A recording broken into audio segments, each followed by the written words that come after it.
Welcome everyone, I'm your host David Giardina.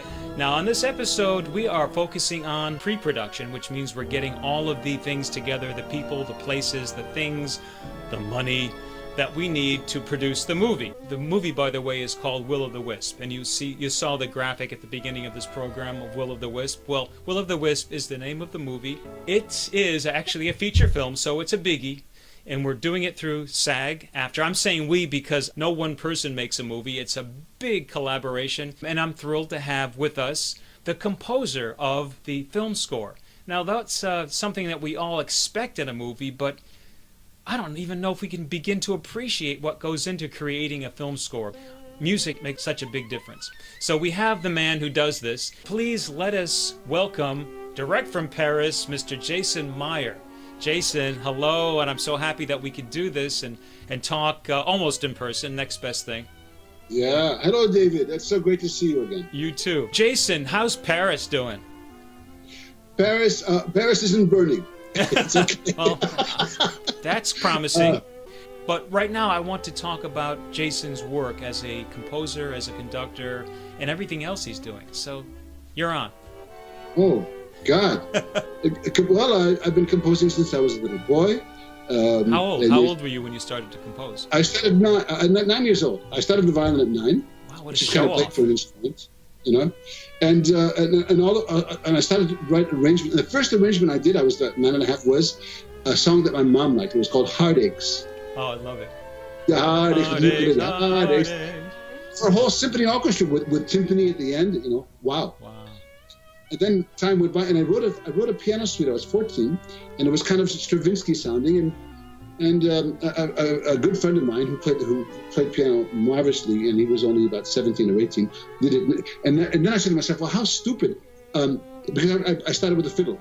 Here, a friend of mine is playing my piano music, so I taught myself the piano, basically.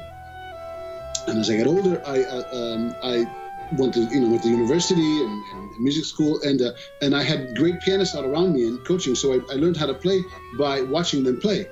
So yeah, I've heard some of your TV commercial work, and they're really just so standalone. They're delightful. Si l'assistance est un progrès pour Internet, alors il est aussi pour la micro-informatique, la téléphonie, la photo numérique, la télévision, le home cinéma. Comme pour la cuisine, l'électroménager, la cuisson et le froid.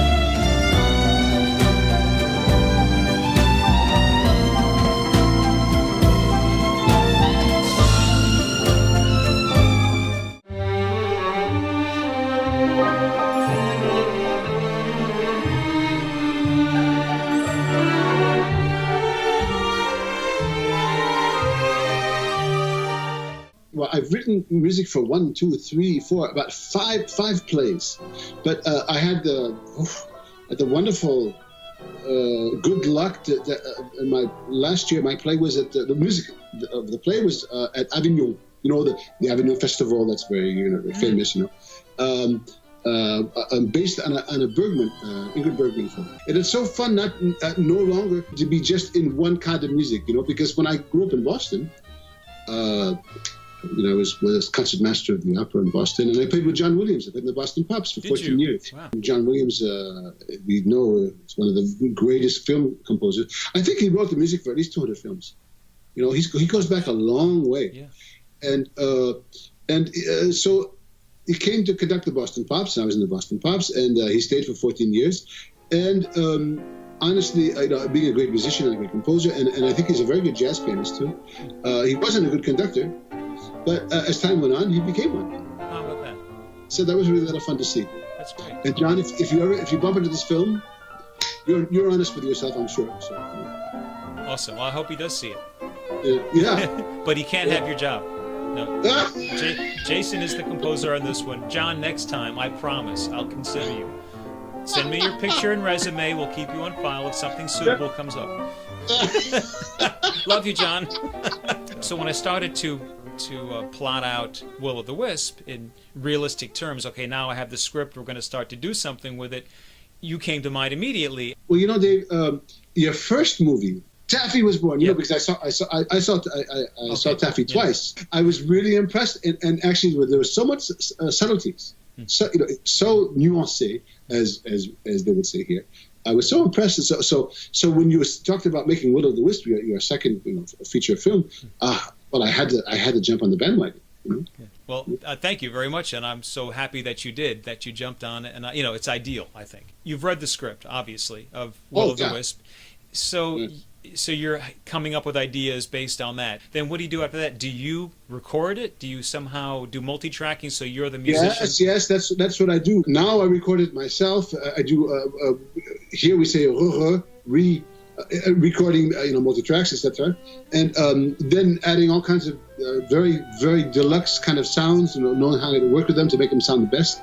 And even if I have MIDI sounds, I record with my violin, I record with my piano, I record with the cello,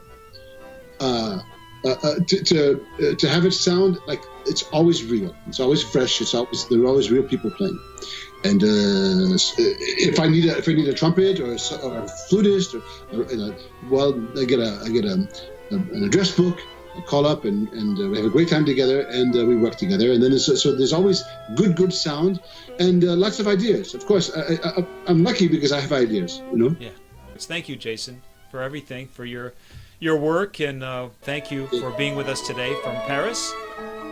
I had the best time, and look, audience, isn't he so beautiful? Look how good looking is this guy, and he's so talented. Right. Thank you, Jason. I really appreciate all of that, and I want to thank you all for tuning in with us. Please join us next time when we bring you something very exciting about Will of the Wisp. See you then.